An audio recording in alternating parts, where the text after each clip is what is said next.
concerned. Welcome again to this course on digital communication. So you must have talked about some basics of digital communication systems, right? Some introduction to some basic aspects of digital communication. What did you discuss in the last lecture? What was taught in the last lecture?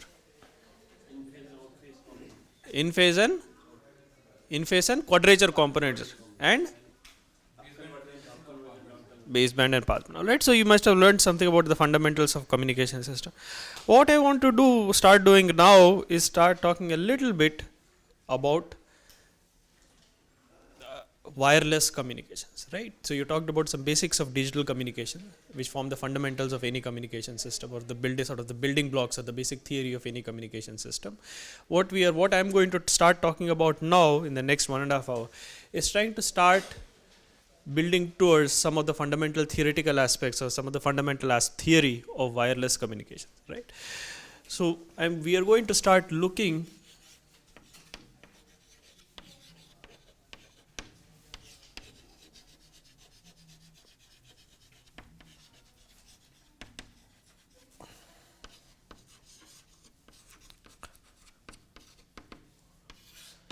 at wireless communication systems, right?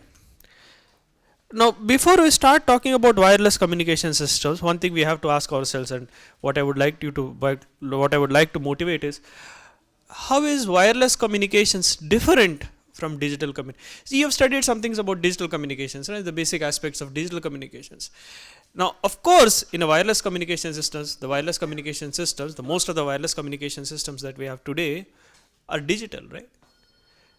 So what else is different? So what is different in a wireless communication system compared to a normal digital communication system? When I say normal digital communication system, I mean a non-wireless digital communication system, or a communication system in which there is a wireline channel between the transmitter and the receiver, right? So we have a wireless communication system in which we have a transmitter. For instance, let's say this is a base station, right? And then we have a mobile, which can be a smartphone, which can be PDA, which can be a laptop, right? And what we want to ask ourselves, how is this wireless communication system, how is this different from a digital communication system? What is the main difference between a wireless communication system and a digital communication system? Can someone tell me what is the difference? There are some differences, right, between a wireless communication system and a digital communication system. What is the difference? What are the main differences between wireless communications and digital communication? In digital communication, we basically use frequency division multiplexing. In wireless, we use time division CDMA. And not necessarily. We can wireline systems also we can use the same thing. But what is the main difference? What is the fundamental difference that we are talking about? Data rates are lower, of course, but that is sort of an effect of wireless that is arising because of the nature of the wireless channel and the limited amount of spectrum that is available in a wireless channel. What is even more fundamental in a wireless communication? Of course, bandwidth allocation, of course, that depends on how much bandwidth is available. Sometimes there might be a large amount of bandwidth available. Sometimes there might not be enough bandwidth available. What I'm trying to get is, what is even more fundamental? What is the channel, right? This is absence of a fixed guiding channel or a fixed propagation channel, right? So therefore, what will happen when there is a transmitted signal in a wireless communication system? If there is a signal that is being transmitted in a wireless communication system, what is going to happen by the time it reaches the receiver? Well, there is going to be a direct signal that is going to receive by the mobile. But is that the only signal that is received by the mobile? There are also reflected and scattered copies of the same signal that are received, right? So if I look at the scattering environment, right, there are other copies of the signal that are received, right? You might have scatters such as large vehicles, trees, buildings, right? So there's a scattering environment, right? This is known as the scattering environment, right? Because of the scattering environment, what we have is these scatter paths that are coming at the mobile, right? We have a direct line of sight path. This is what we call as a line of sight path.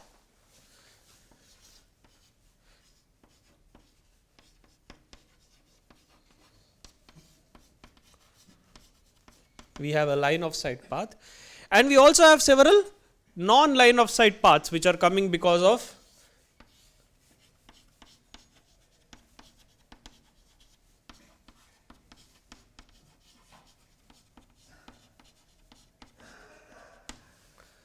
non line of sight paths, right? Now, so naturally, what are we going to have? We are going to have multiple copies of the same signal which are arriving at the receiver, and when we have multiple copies of the signal, what is going to happen? When we have multiple copies of the same signal, electromagnetic radio waves, when we have multiple radio waves, what is going to happen when those superimpose? It may be destructive.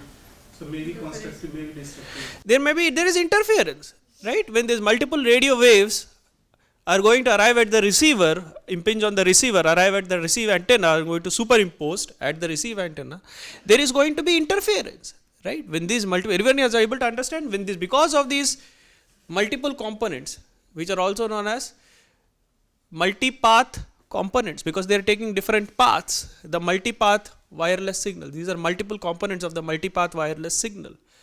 When these different components arrive at the receiver, there is going to be, as a result, there is going to be interference. We know from a high school knowledge of physics that there is going to be interference, and the interference can be, it can either be constructive or it can also be destructive, right? That interference can either be constructive interference or it can be destructive. It's not necessarily a bad thing. Interference is not necessarily always a bad thing. Interference can also be constructive interference, in which case the signal amplitude and energy is increased, but can also be destructive, right? But what we can see is that the received amplitude of the signal is not fixed, depending on the nature of the interference, depending on if the interference is constructive, depending on if the interference is constructive or different, that amplitude of the signal can keep changing as the interference, as the nature of the interference is changing. Why is the nature of the interference changing? For instance, if the user is moving, right? That is another important aspect of wireless. What is another important aspect of wireless? Mobility, right? Why do we all have a mobile phone? We have a mobile phone which is different from a landline phone because of the mobility. That is because we can carry our phone wherever we can. We are not tethered to a particular communication channel, but the channel is changing, right? So as the channel is changing, the interference is also changing. As the interference is changing, the received amplitude or energy of the signal is changing, and this process is known as fading. This is known as, and this is an important fading. What is fading? What is the meaning of fading? Fading means that the level of the signal or the amplitude is changing, naturally the received energy and power is changing, which is varying with time because of the varying nature of the interference of the wireless environment. This process or this phenomenon in a wireless communication system, whereby the level of the signal is changing, this process is termed as, this is a unique aspect of a wireless communication system. What is different between a wireless communication system and a conventional digital communication system, in which there is a fixed propagation medium like a wire or a coaxial cable? What is the difference? The difference is that because of the fading, this additional fading, as we will see, will cause additional challenges in a wireless communication environment. Because of the fading, there are going to be additional challenges in a wireless communication. So this is unique to a wireless communication system. What we want to do first, therefore, is we want to develop a separate model for a wireless communication system. Why do we have to develop a separate model for wireless communication system? Because we have to capture the fading. Right now, the communication system that you have seen, a conventional, simple digital communication system, does not involve fading. So to capture the effect of this fading component in the wireless communication system, we have to develop a new model, right? Make sense? We have to develop a new model to capture the effect of fading in the wireless communication. That is what I am going to do next. Is that clear? Is the motivation clear? What are we going to do? First, we are going to develop a model for the fading wireless communication system. That is what we are going to do next. And therefore, as you already seen, passband and baseband transmission. What is passband and baseband? Passband is nothing but a baseband signal up converted, right? So let's say I have a passband signal, transmit signal x tilde of t, which is, you might have seen something like this, the real part of xt e to the power of j 2 pi fc t, right? What is xt? xt is the complex baseband signal, right? It is complex, right? The baseband signal is complex. Complex in the sense a representation of the baseband signal is complex. The passband signal x tilde t is therefore the real part of xt into e to the power of j 2 pi fct. That's why when you take the real part, you are going to get real part of x times cosine 2 pi fct minus imaginary part of x times sine 2 pi fct. That is how you get the passband signal in phase and the quadrature components of the passband signal, right? Now the next thing is we have to somehow model this multipath channel. We have to somehow model this multipath channel. How can we model the multipath channel? Now what do we mean by multipath model for a multipath channel? Multipath channel has multiple paths. What happens when a signal propagates along any given path? What is going to happen? Let us take a simple example. Let us take a simple signal xt or x tilde t which is transmitted.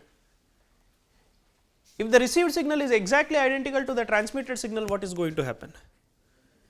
If the received signal is exactly identical to the transmitted signal, what is going to happen?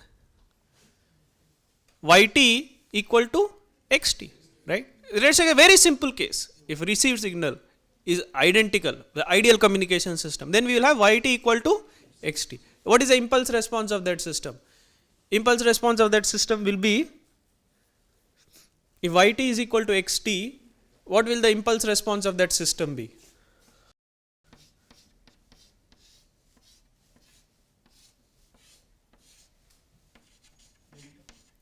Impulse response of the system is delta t, right? Impulse response of that system is, however, we will not have yt is exactly equal to xt, right? Because of the propagation, there is going to be a delay. If there is a delay of, let's say, tau naught, that is, if I transmit xt, I get x of t minus tau naught. What is the impulse response of that system? Impulse response of that system is going to be delta of t minus tau naught, right? Impulse response of that system is delta t minus tau naught. In addition, if I transmit xt, if I get delayed and attenuated signal, let's say attenuation is a naught, what is the impulse response of this system? A naught times delta t minus tau naught, right? And that's it. We have a response. What do we have? We have a simple model for one of the paths. What is the path? What is each path doing? Each path is delaying the signal. It is introducing a delay in the signal. And it's also introducing some attenuation because of the propagation, because of the scattering, because of the reflection, right? Okay. So I have a naught times delta t minus tau naught, right? A naught times delta t minus tau naught. Another path I can represent as a1 times delta t minus tau 1. Why? Because this path will have a different delay. It will have a different attenuation. This path I can represent as a2 delta t minus tau 2, so on and so forth. If I have L paths, I have a L minus 1 delta t minus tau L. What you are getting is a superposition of all these signals. Therefore, what is the net channel model going to be? Channel model is going to be the sum of all these things, right? Because what you will get is the sum of all this. Is that clear? What is it? You are going, therefore, the channel, net channel model. What is the net channel model of the multipath channel? It's going to be the sum of the impulse response of each of the multipath components. Because the system that we are assuming is a linear superposition based system.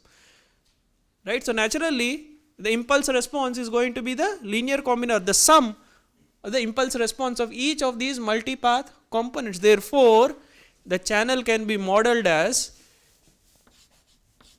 HT equals summation small l equal to 0 L minus 1 A of small l delta T minus tau L, right? Makes sense? The multipath channel can be modeled as a superposition of the impulse responses of all these different responses of each of these multipath components, right? And therefore, the response is H of t equals AL delta T minus tau L summation of all L. What is L? L is the number of multipath components. L equal to 0 to capital L minus 1, which means there are total of L multipath components. Of course, L is variable. We don't know L a priori, right? What I'm not saying that we know L. L is random. That also depends on the wireless environment, depends on the in some environments there might be no scatterer, in which case there is only a line of sight path, right? There is L is equal to 1. In some environments there might be no line of sight path because of like a dense urban environment where there is a blocking between the signal, and all you can get are probably many scattered components, in which case L is very high, right? So you're able to understand. So what we have is a model for the impulse response. What is this? This is an impulse response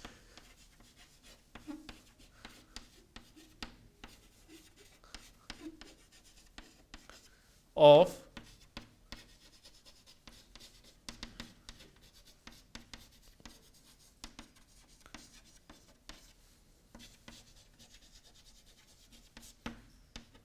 impulse response of a multipath wireless channel. What we have is the impulse response of a multipath wireless channel. Therefore, now what we have is we have x tilde of t, which is the passband, transmitted signal. We have h of t, which is the impulse response. Therefore, now how do we get the received signal? Now, if I know the channel and I know the transmitted signal, I can get the received signal. Received signal simply y tilde of t equals, well, x tilde of t convolution with h of t, right? X tilde of t convolved with h of t, because the channel impulse response is h of t. X tilde of t is the transmitted signal. Therefore, I have y of t equals x tilde of t convolved with h of t, which is equal to, well, x tilde of t is real part of xt e to the power of j 2 pi fc of t. What is this going to be? Xt e to the power of j 2 pi fc of t convolved with,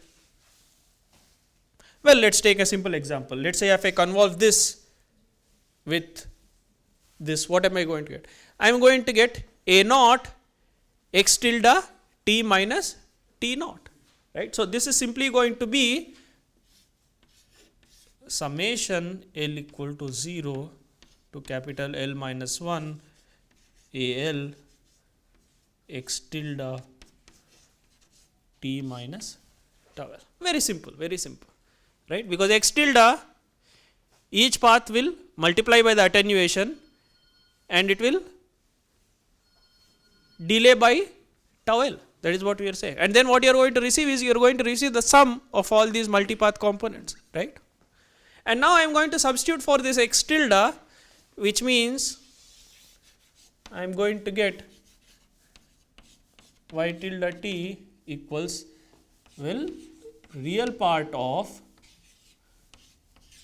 summation L equal to 0 to L minus 1 AL xt minus tau naught e to the power of j 2 pi fc t minus. See, x tilde t equals real part of xt e to the power of j 2 pi fct. So, I am simply substituting for x tilde, sorry, it is not t minus tau naught, it is t minus tau L. I am simply substituting real part of this, and that is what I get. X tilde t minus tau L is real part of, what is it? It's real part of x t minus tau L into e to the power of j 2 pi fc t minus tau L, right? It is very simple. It's nothing very complicated. It's just very simple,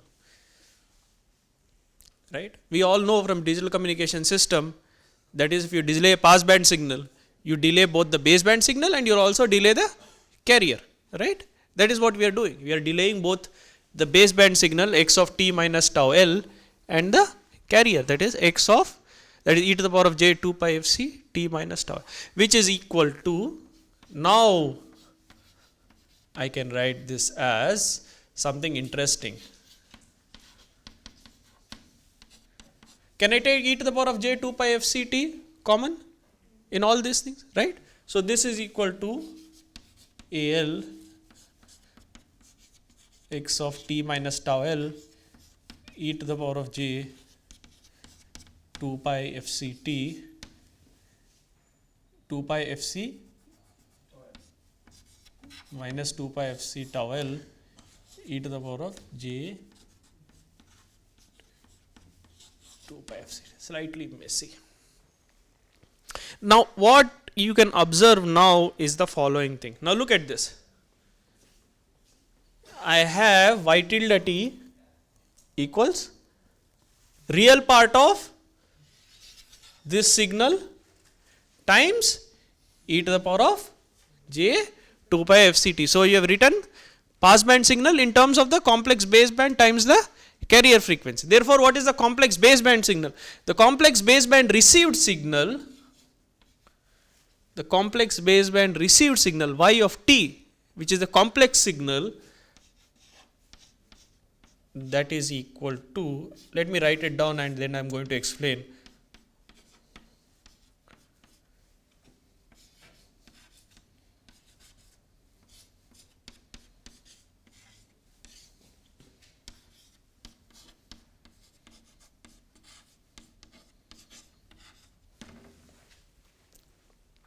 Right?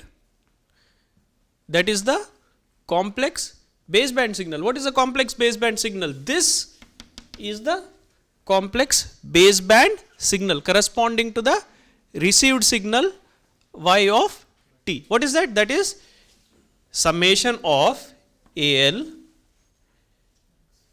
x of t minus tau L, that is the delay. What is tau L? Tau L is nothing but the delay times e to the power of e raised to minus j 2 pi fc tau L, right?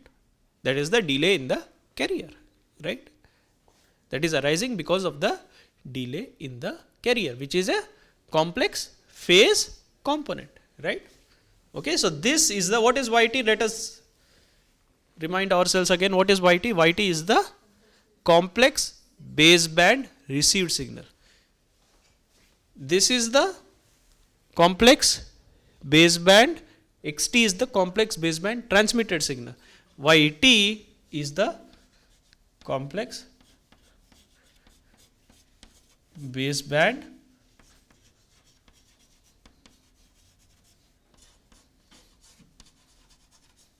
it is the complex baseband received signal, right? Exactly, that is what it is, right? Now, what I am going to do is I am going to assume something and I am going to simplify it slightly further. Now, this is the system, this is the signal. I am going to do a simple assumption. What I am going to do, what I am going to assume is that I am going to assume that this x of t minus tau L approximately equal to x of t. What is the reason for assuming x of t minus tau L is approximately equal to x of t? Well, x of t is the message signal, right? Its frequency is much lower, while fc is the carrier frequency. Fc is a much higher frequency, right? Everyone appreciates the difference because of narrow pass band and base band, right? Because the message bandwidth much smaller than the carrier frequency, right? The message bandwidth or the message frequency, right? The frequency in the message, the maximum frequency. What is the message bandwidth? Message bandwidth is nothing but the maximum frequency component in the message. We are saying that the maximum frequency component in the message is much smaller than the carrier frequency because it's a narrow band. It's a narrow band signal, right? And therefore, what I am going to assume is that x of t minus tau L is approximately equal to x of t. And therefore, now what will happen is I will have something very interesting. I will have x of t, because x of t minus tau L is equal to x of t will be common between all these things, and therefore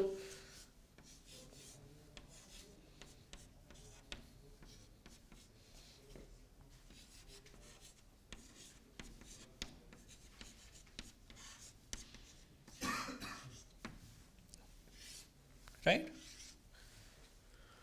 See, it's intuitive, right? You have to understand it's not mathematical, it's very intuitive. What you are having is because you are combining all these different multipath signal components are adding up. So, all these different phases of the carrier will add up, and that is what we are having. We have AL times e to the power of minus j 2 pi fc tau L, summation over all the multipath components. And therefore, from this you can see why we will have interference, because look at this. Each AL is multiplied by this and all these things are adding up. If the phases are opposite of each other, then they will cancel. If the phases are, if all of them have the same phase, then they will add up. If the phases, for instance, the phase difference is pi, what will happen? Right? What will happen if the phase difference is pi? If the phase difference is pi, they will cancel out. Right? So, depending on the phases, depending on the, what is the phase? Phase is 2 pi fc tau L, right? If all the phases are the same, then they will add up. Phases are the same, I mean phases same or phases differing by 2 pi or multiples of 2 pi, then they will add up. But if phases differ in multiples of pi, I mean multiples of pi in the sense odd multiple of pi or 3 pi, 5 pi or so on, what is going to happen? Then they are going to cancel each other, and therefore what is going to happen?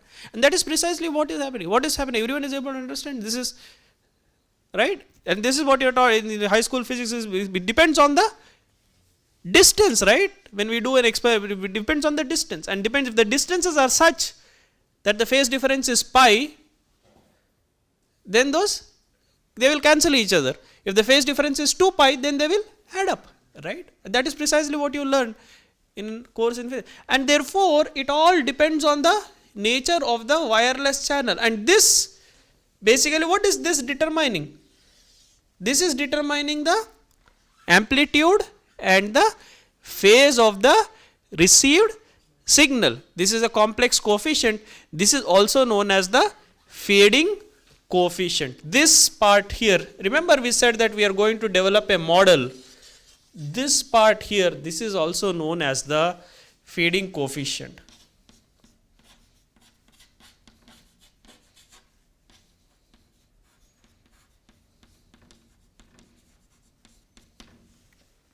This is known as the, what is this known as? This is known as the fading coefficient, and this is complex in nature, right? Because it's a complex baseband signal.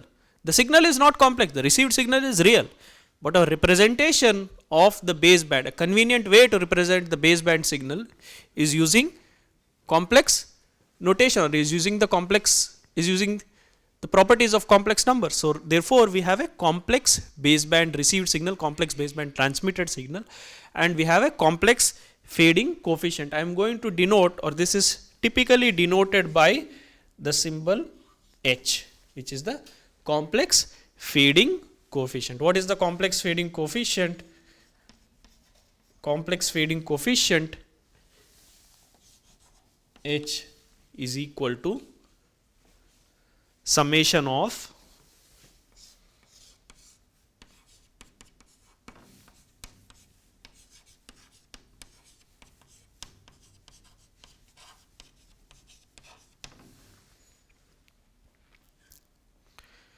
it is equal to summation of L equal to 0 to L minus 1 AL e to the power of minus j 2 pi fc tau L, right? That is a complex fading coefficient, right? And depending on the nature of the complex fading coefficient, depending on the amplitude, you have constructive interference or destructive interference, in which case the received signal amplitude is high or received signal amplitude is so low. If the interference is destructive, received signal amplitude can be 0 or close to 0, right? Or you have a received signal amplitude which is very poor, right? And therefore now I can represent the signal y of t as y of t equals h times x of t. So what is the difference? What is the difference between the digital communication system and a conventional communication system? One simple way to model a wireless communication system over and above a digital communication system is by introducing this fading coefficient h, right? What is the difference between a wireless communication system and digital communication system? The main difference is this fading coefficient h. This is also known as a flat fading channel. Such a channel is also known as a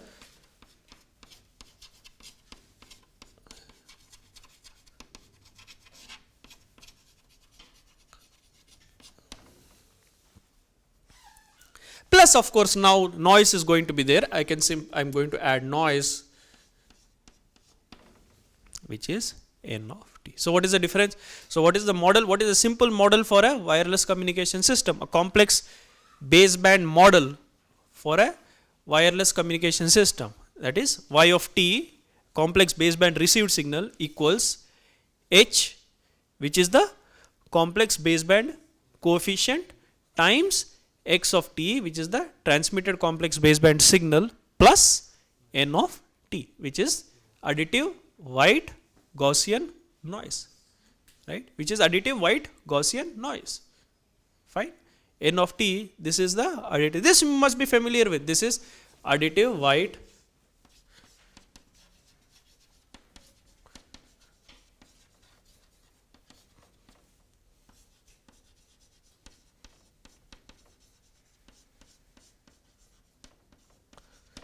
this is additive white Gaussian noise. This is additive white Gaussian noise. Okay. Is this part clear so far? Until this part it has everyone understood, because this is, it's important, right? Ha. Can you please repeat the reasoning behind approximating xt minus tau L equal to xt? Xt minus tau L equal to xt. See, what we are saying is xt minus tau. See, xt minus tau L, it means that xt and xt after tau L seconds, right? What is the difference between xt and xt minus tau L? If frequency component is 0 in xt, what is going to happen? If frequency component in xt is 0, what is going to happen? What is the relation between xt and xt minus tau L? Only phase component will come. Why only phase component? Frequency is 0. What is going to happen? If frequency is 0 means what happens? Xt is DC. In DC what will happen? Xt is equal to xt minus tau L, right? If frequency is 0, as frequency starts increasing, what will happen? As xt frequency is increasing, what will happen? Slowly xt and xt minus tau L will be different. If frequency is very high, what will happen? Then xt and xt minus tau L will be very different, right? Because depends on the frequency. It depends on the frequency, right? That is what we are saying. If the frequency is small, xt is equal to, approximately equal to xt minus tau L, because it depends on the frequency at which it is changing. If the signal is a high frequency, then frequency is changing very fast. If signal is low frequency, then if signal is 0 frequency, then it's DC. There is no change. You don't understand? If the DC signal, there is no change, no amplitude change, no phase change. Okay, all right.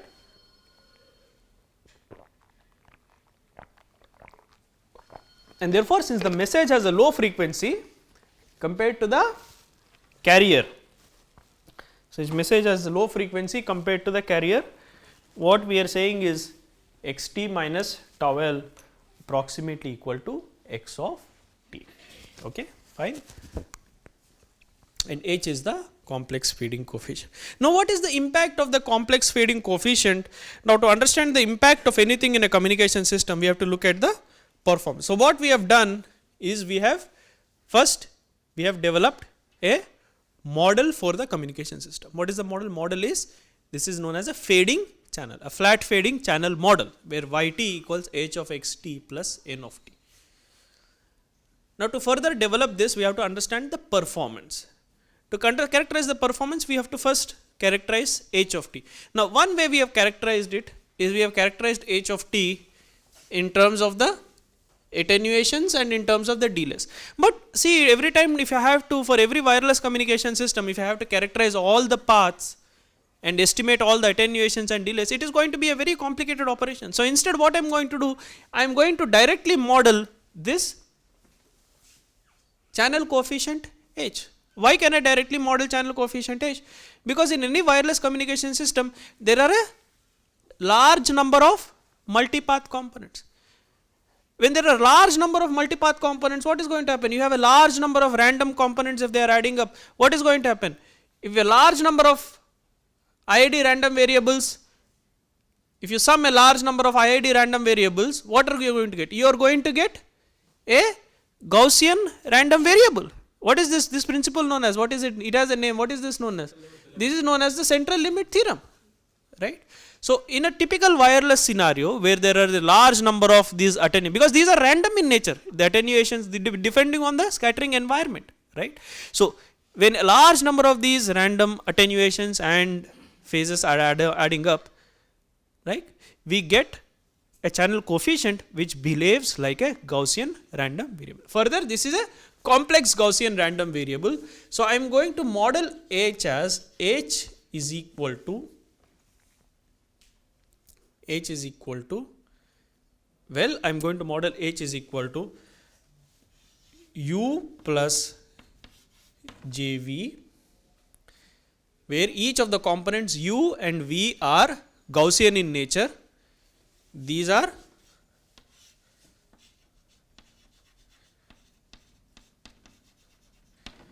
Gaussian random variables which are independent, that is the real and complex parts are Gaussian, independent, zero mean and variance half. This is the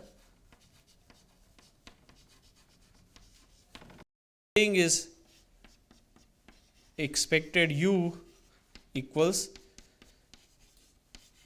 expected v equals 0 and expected u square equals expected v square equals half.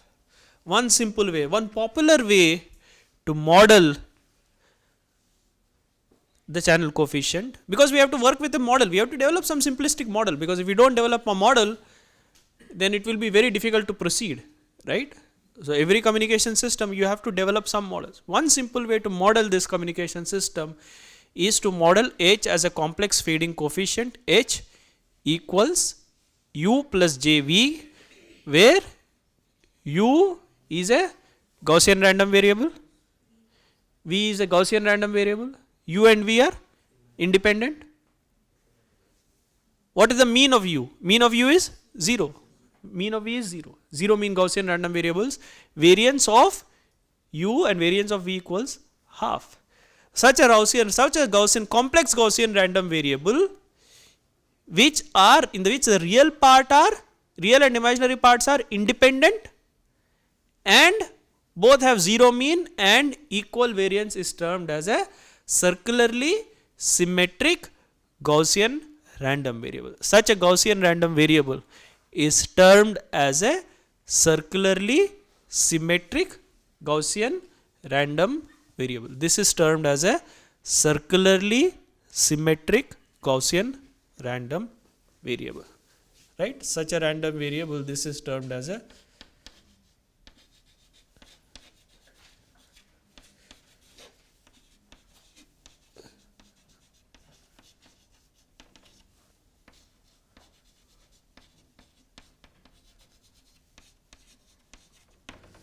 such a Gaussian random variable is termed as a circularly symmetric Gaussian random variable. Further, it is not only important for me to look at the real and imaginary part, I have to also look at the magnitude and phase. What is the magnitude? Magnitude is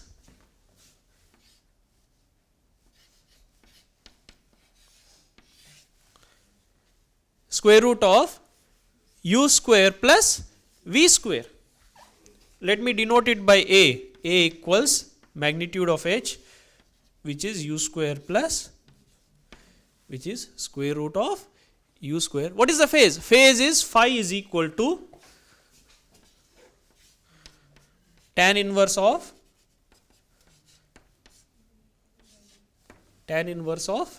v by u. Phase is tan inverse of v by u, right? Right?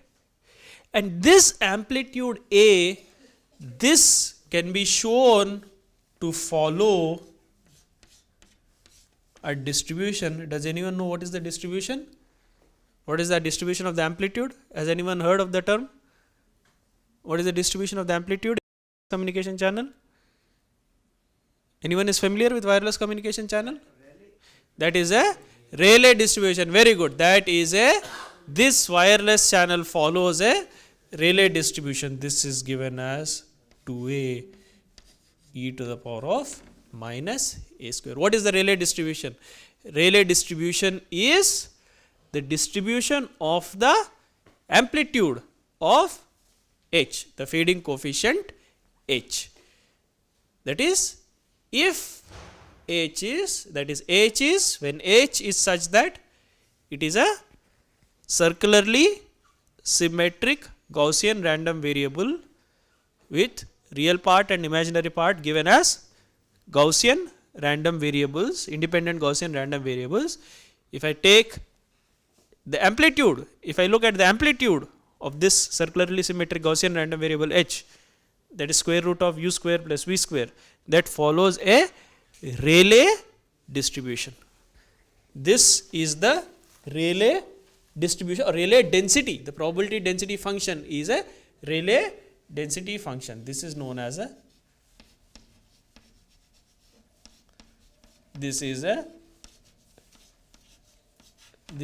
Rayleigh random variable. Therefore, this channel, such a channel, is also known as a Rayleigh fading channel. What is the name of the channel? The channel is also known as a, what is the channel? Channel is also known as a Rayleigh fading. Why is the channel known as a Rayleigh fading channel? Rayleigh fading channel because the channel coefficient, the amplitude of the channel coefficient, therefore the amplitude of the received signal, right, has a Rayleigh distribution, right? If xt, if the transmitted xt has a constant amplitude, if you are looking at BPSK for instance, where amplitude is constant, right, plus or minus, phase is different, but amplitude is constant. Therefore, if you look at amplitude of received signal, it will be Rayleigh in nature. The amplitude of the channel coefficient h is a Rayleigh. Magnitude h is equal to a, which follows a Rayleigh, which is Rayleigh distributed. Therefore, this is termed as a Rayleigh random variable. This is a Rayleigh random variable. Therefore, this channel coefficient h, this special type of channel coefficient h, is known as a Rayleigh channel coefficient, Rayleigh coefficient, and this is known as a Rayleigh fading channel. This model in which the channel coefficient amplitude is distributed as Rayleigh, this is known as a Rayleigh channel. And also, since it is flat fading, this is a Rayleigh. So, these are all different names for the wireless channel model. This is known as a Rayleigh fading channel model. This wireless channel model is known as a Rayleigh fading wireless channel model. What about the phase? The phase can be shown that it is uniformly distributed between 0 to 2 pi or minus pi to pi, right? The phase of the coefficient, Rayleigh fading coefficient, is uniformly distributed between 0 to 2 pi or minus pi to pi. Therefore, what have we done now? We have developed a simple model for a wireless. See, we have models for a digital communication system. What is a simple model for a digital communication system? That is the AWGN model, right? Received signal corrupted with noise. Now we are slightly advancing the system model. We are saying it's only not only the noise, but there is also a fading coefficient. What is the fading coefficient? The fading coefficient is a Rayleigh fading channel coefficient. It's a Rayleigh fading channel coefficient, right? It makes sense. It is a Rayleigh fading channel coefficient. This is the model of a Rayleigh fading channel, right? As simple as this is the model of a Rayleigh fading channel. Well, y of t equals h times x of t plus n of t, where n of t is Gaussian noise. That is the standard additive white Gaussian noise. Now what are we going to do? Now let's do something. What we have to do now is, now that we have developed a model, we have to understand the performance. We have to understand what is the difference in the performance. How is the performance of a wireless communication system? How is it different compared to the performance of a conventional wired communication system? What we have to look at is, we have to look at the performance, right?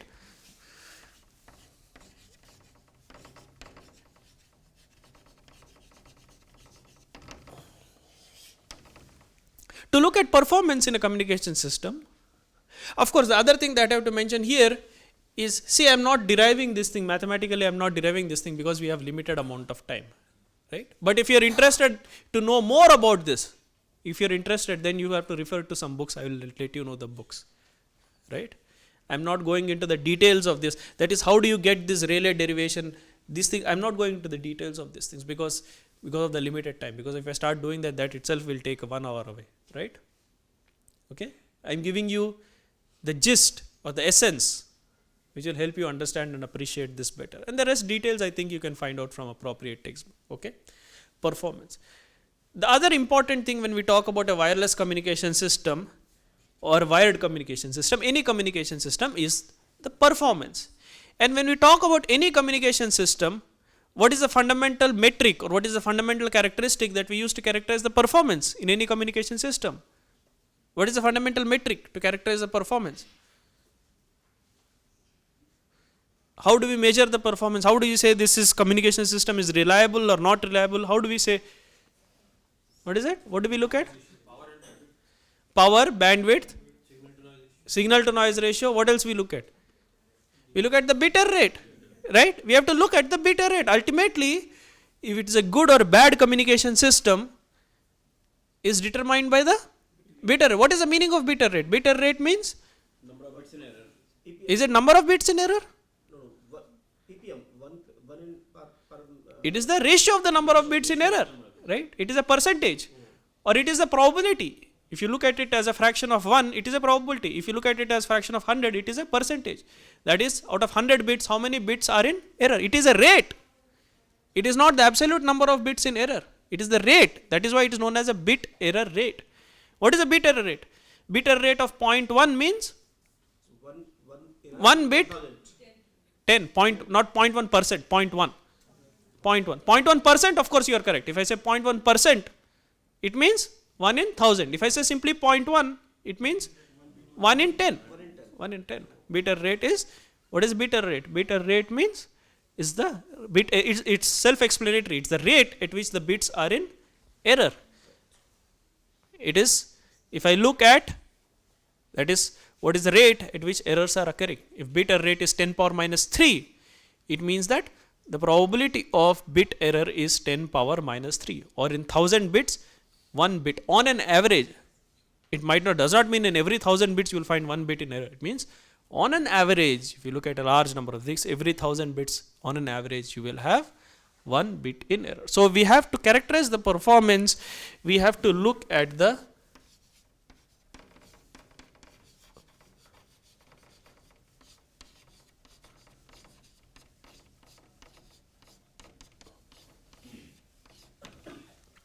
to characterize the performance, we have to look at the bit error rate. Now if we look at the bit error rate, before we look at the bit error rate of a wireless communication system, we have to understand the bit error rate of first a normal digital communication system. So therefore then we'll appreciate what is happening to the bit error rate of a wireless communication system. Now if I look at a digital communication system, let us make it very simple, as Professor Chaturvedi was talking in the morning, not to make it very complicated, but let's say I have a BPSK communication system, BPSK.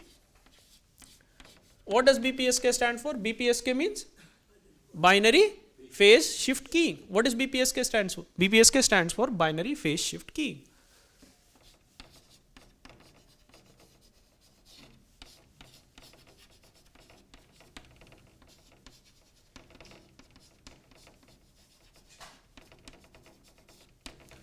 BPSK. What does it mean? Naturally, binary phase. The phase is binary. So phase shift is pi. You are either transmitting plus or minus. It's simple, right? What is the meaning of binary phase shift keying? Binary phase shift keying means that is the phase of the digital signal is binary and they're differing by pi. That is either plus 1 or minus 1.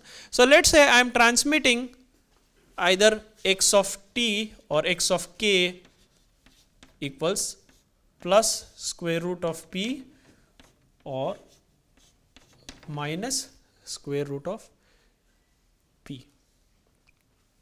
Why plus square root of p? It is power, right? If the amplitude of square root of p, what is the power? Power is p, right? So I am transmitting plus of square root of p or minus of square root of p. Or you can also think of it as plus square root of es or minus square root of es, where es is the symbol energy that we are talking about. It is the same notation. It is the same notation. Okay? Energy of the symbol divided by symbol time will give the transmit power. Total transmit power, that is what we are talking about. Right? That will be given by energy of the symbol divided by the transmit time. Right? Plus square root of p minus square root of p. These are, let's say, these are the two levels that we are transmitting. Now what is going to happen? Now when I have a conventional digital communication system, I will have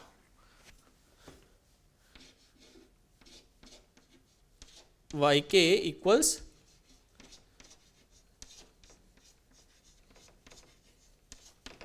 xk plus nk. No fading. In a conventional digital communication system, there is no fading. Therefore, I have an additive white Gaussian noise channel. What is the meaning of additive white Gaussian channel? It means received signal in the presence of noise, right? I have yk equals h of k plus n of k. I have yk equals, this is a simple BPSK digital communication system everywhere else. So received signal yk in the presence of noise. What is going to happen at the receiver? At the receiver, you have to decide if plus square root of p has been transmitted or minus square root of p has been transmitted. How will you decide? You will look at y. What is the simplest receiver? How will you decide at the receiver? Because what you will receive in the presence of noise can be anything, right? If you transmit minus square root of p, there is no guarantee that you will receive minus square root. You can receive anything depending on the noise. If you transmit plus square root of p, you can receive anything depending on the noise. So how are you going to decide at the receiver? One logical way to decide at the receiver is to look at, simply looking at symmetry. By looking at symmetry, what can we get? If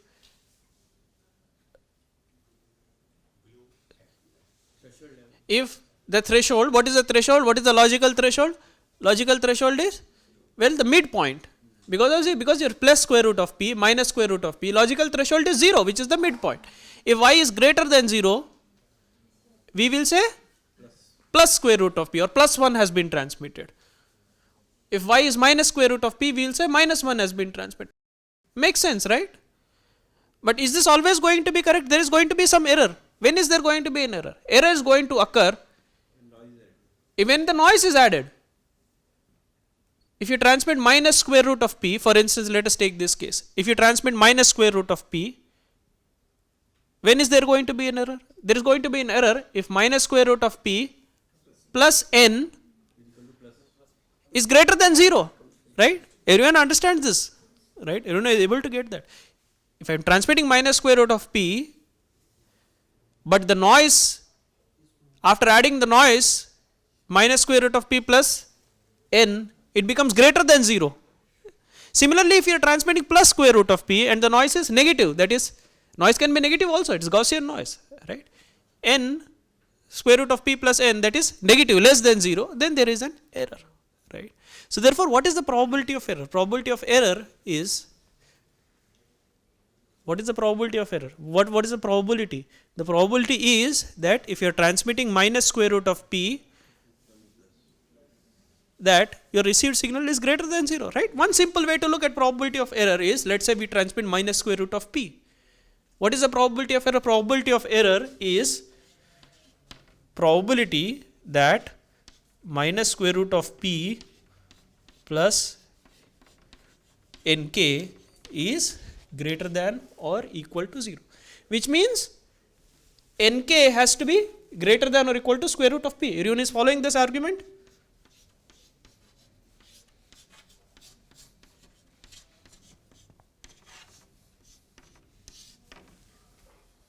Nk is greater than, or the noise is greater than or equal to, it makes sense, right? If you are transmitting minus square root of p, let us take a number, let us take p equal to 4, just to make simple. Square root of p is 2. If you are transmitting minus 2 or plus 2, if you are transmitting minus 2, but noise is, let's say, 10, then you get minus 2 plus 10, it will be greater than 0, right? Very simple. As if noise is, so what does it mean? If noise is greater than 2, you will have minus 2 plus 2, which is 0. If noise is greater than 2, you will have error. If noise is less than 2, you will have no error. That is what we are saying. That is exactly what we are saying. Right? So if the noise is greater than square root of p, we will have error. Now this is, for me, this I can evaluate this. Why is this why can I evaluate this? Because remember, this noise is Gaussian noise. Gaussian noise of mean 0 and variance, let's say noise power is sigma square. This is the noise power. We know the noise power also. In any communication system, we typically know the noise power also. We know that the noise is Gaussian, 0 mean and variance sigma square. What is the distribution of noise?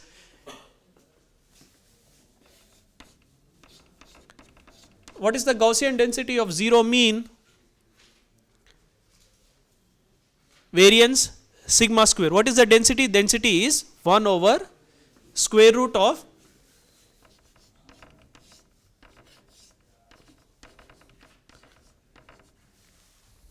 into e raised to e to the power of minus t square by 2 sigma square. Everyone knows Gaussian density? Everyone knows the expression for Gaussian or normal density?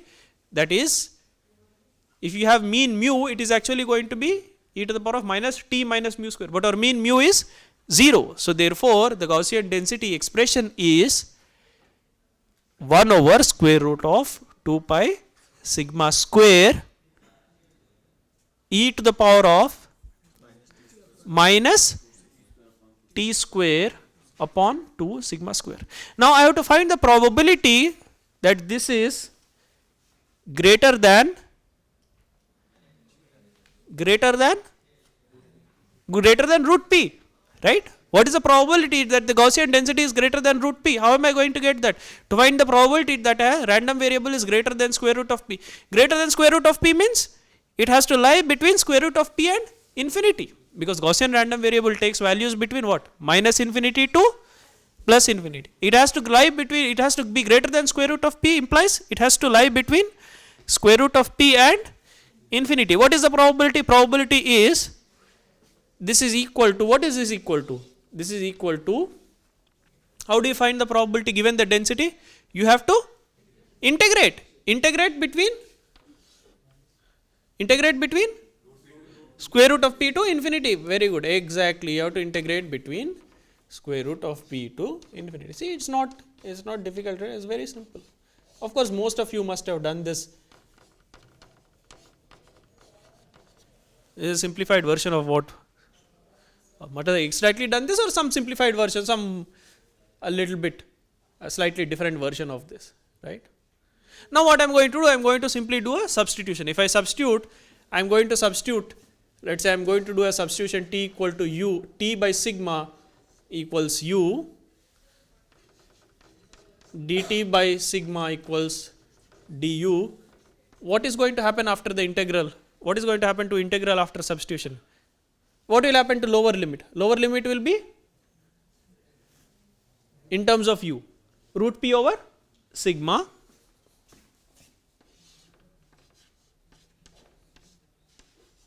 what is the upper limit?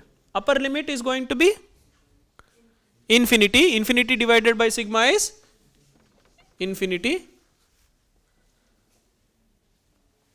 1 over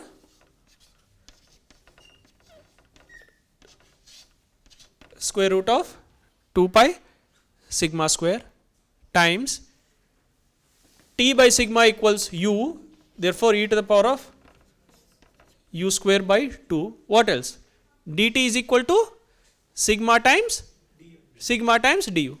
So there will be a sigma in the numerator, sigma in the denominator, right? Square root of sigma square. So I can cancel this.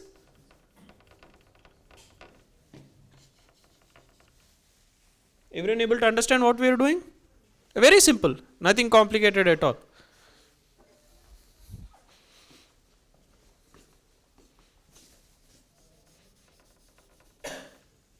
That's it.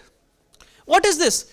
If you look at this, this is also Gaussian distribution, but this is a special Gaussian distribution. What is this? This is mean equal to 0 and variance sigma square is equal to 1, right? This is known as a standard normal random variable or standard Gaussian random variable, and what we are asking is what is the probability that this Gaussian random variable of mean 0 and variance 1 is greater than or equal to square root of p by sigma, because we are integrating between square root of p by sigma and infinity, and this is denoted by the q function.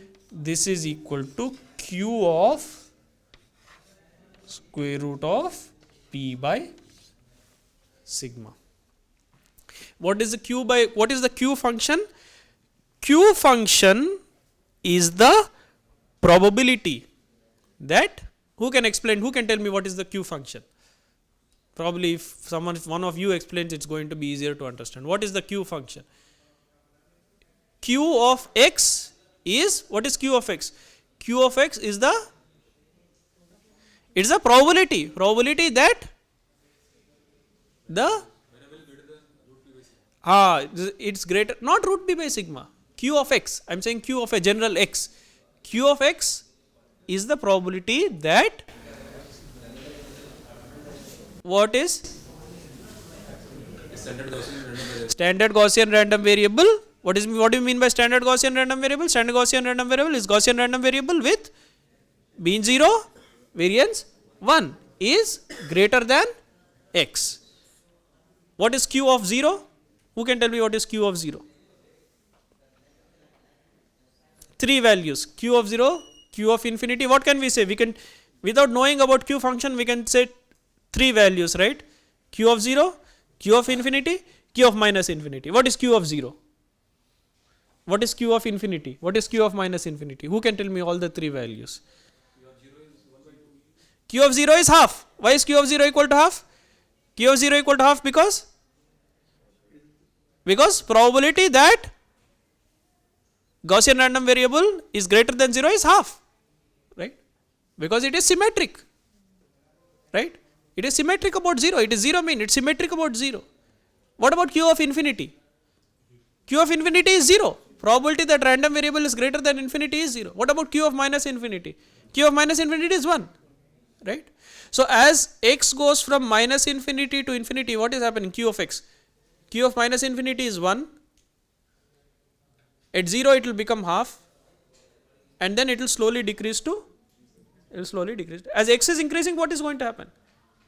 As square root of p by sigma is going to increase, what is going to happen?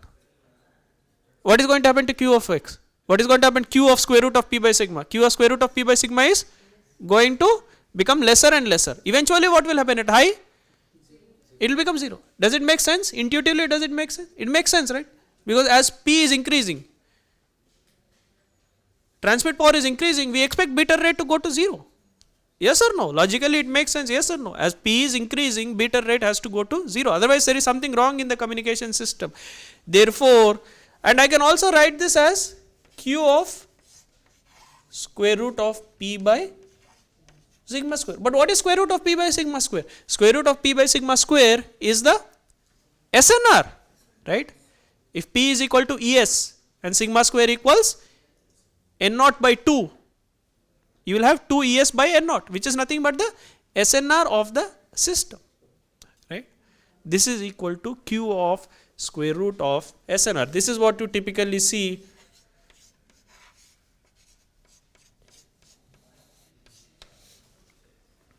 Q of square root of SNR. This is equal to Q of square root of SNR.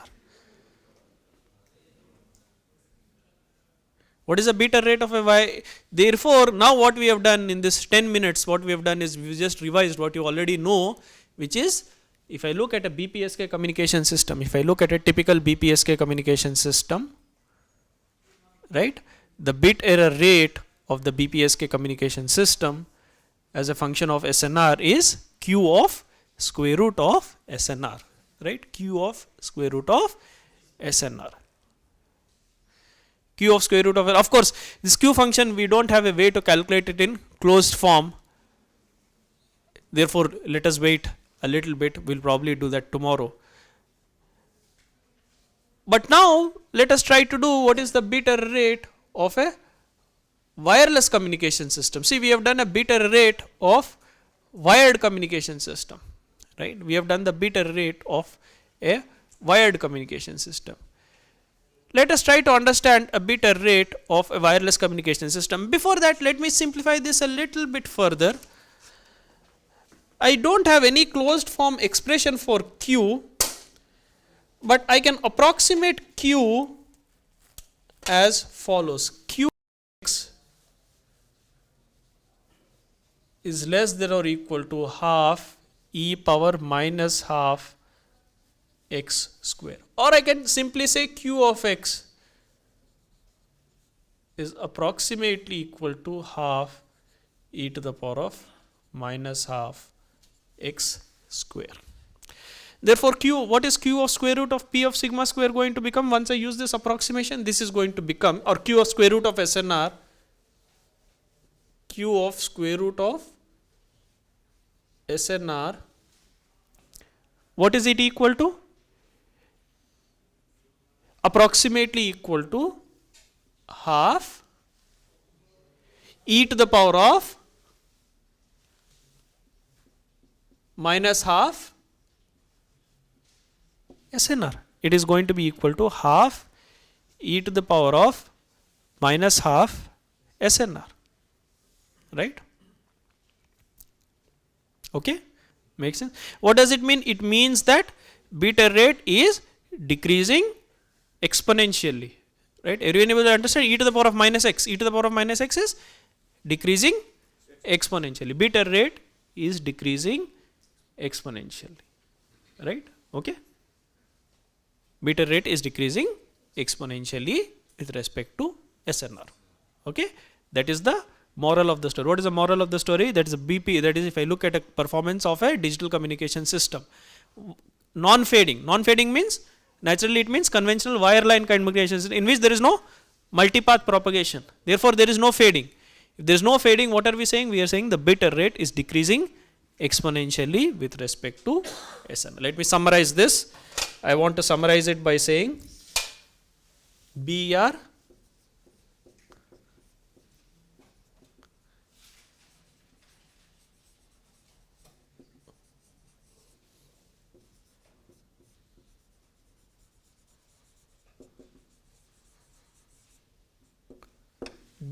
is decreasing exponential.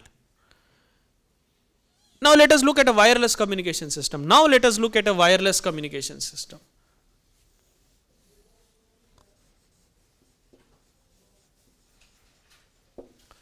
Now in a wireless communication, what is different? How should I modify this system model for wireless communication system? I have to introduce fading coefficient H, right? correct? Y of k equals h times xk plus nk. I have to introduce a fading coefficient. What is, remember what we said, what is the difference between digital communication system and a wireless communication system? It is the h, it is h which is the fading coefficient. Therefore, we have y of k equals h of k, h times x of k plus n of k. Now let us look at this. Now what is the SNR? SNR is going to be, SNR is going to be, what is SNR? SNR is no longer P by sigma square. What is SNR going to be? SNR is going to be affected because of the fading coefficient. Remember we said SNR is going to be affected. Because even though you are transmitting square root of P, what are you getting? You are getting only h times square root of P. So what is the SNR going to be? SNR is going to be, SNR is going to be, well, h is a complex fading coefficient, right? What is SNR going to be? Who can tell me what is SNR going to be? What is SNR? SNR is basically signal power divided by noise power. What is noise power?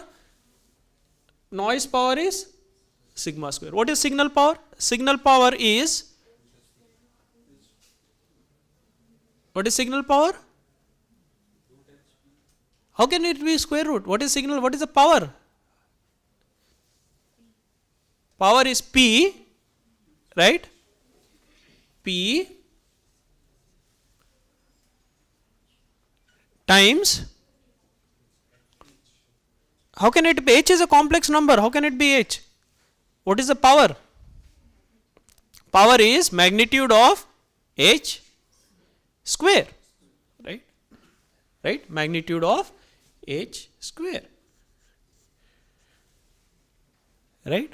Magnitude of H square times P divided by sigma square. But magnitude of H is equal to A. So therefore, this is equal to A square P divided by sigma square. This is the SNR at the receiver. So depending on A, SNR can be either high or SNR can be low. Therefore, the bit error rate, now we can say the bit error rate is Q of square root of SNR. So bit error rate will be Q of square root of A square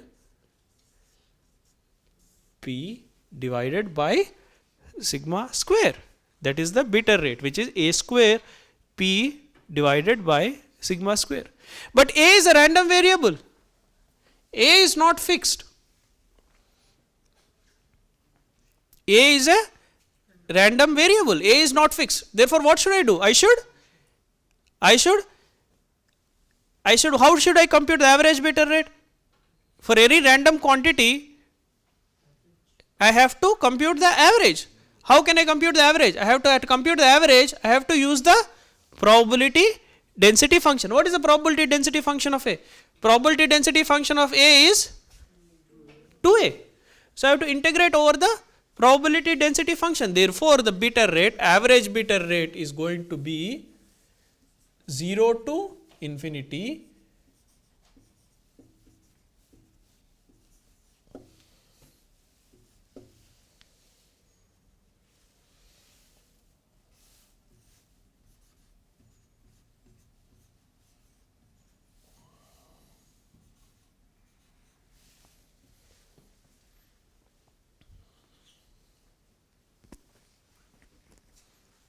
right? What is average? How do I compute the average? To compute the average of a random variable, to compute the average of a function of a random variable, I have to multiply by the probability density function and I have to integrate over the limits. What is the limits? Limits are 0 to infinity, right? Integrate between the limits 0 to infinity. That is how I can compute the average bit error rate. And now if I look at this average, of course I cannot compute this, I can compute this exactly, but we have limited amount of time, so I am going to give you the answer for this. If I compute this average, it is going to be half 1 minus square root of p over sigma square by 2 plus p over sigma square. If I compute this average, it is going to be half 1 minus p over sigma square divided by 2 plus p over sigma square.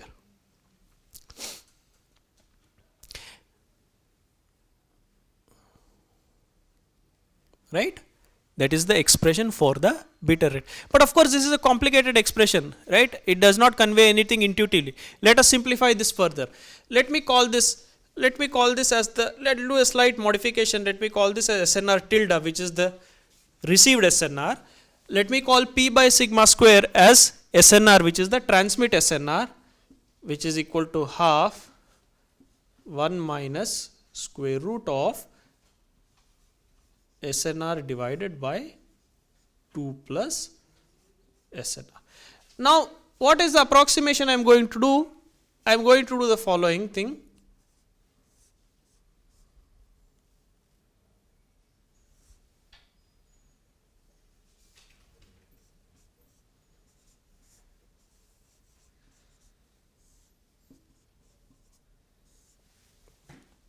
I can write this as follows. Square root of SNR by 2 plus SNR, I can write it as 1 plus 2 by SNR to the power of minus half. How? First bring this SNR down. Then I will have 1 by 2 plus SNR square root. I mean square root of 1 over 2 plus 1 plus 2 by SNR. 2 by SNR plus 1, which is nothing but 1 plus 2 by SNR to the power of minus half. Now what can we do at high SNR? At high SNR, 1 plus x to the power of minus half, what will become to it at when x is very small? When SNR is high,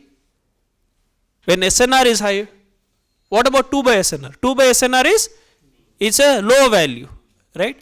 Can we use some approximation? 1 plus x to the power of minus half when x has a very low value. What is that?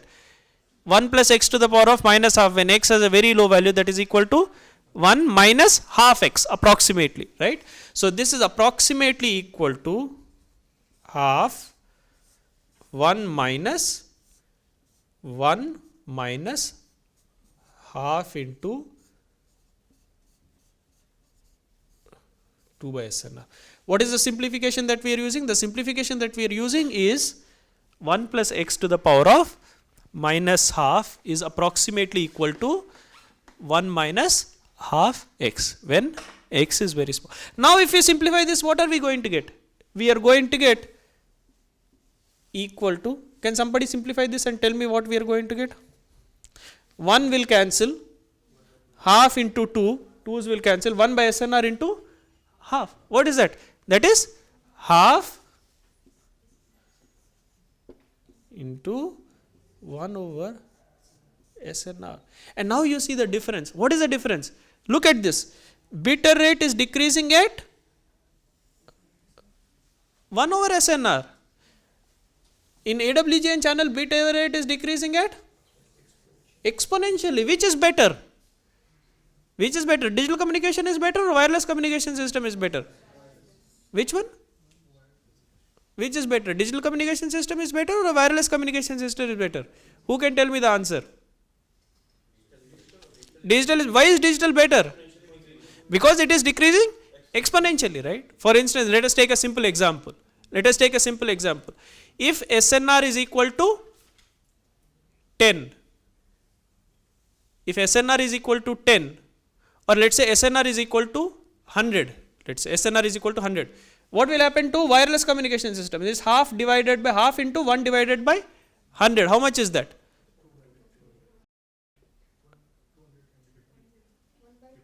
1 by 200, which is equal to 0.005, right? But what will this be? This will be half e to the power of minus half into 100. E to the power of minus. What is e to the power of minus 50? E to the power of minus 50 is so small that we cannot compute it. What is e to the power of minus 50? E is greater than 3, 3.7 something, right? E to the power of minus 50 will be 3 to the power of minus 50.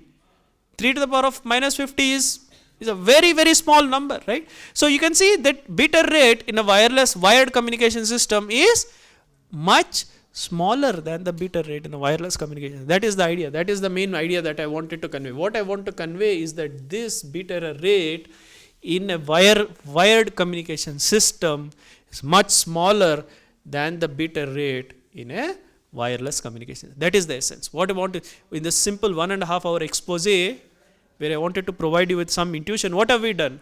What have we done?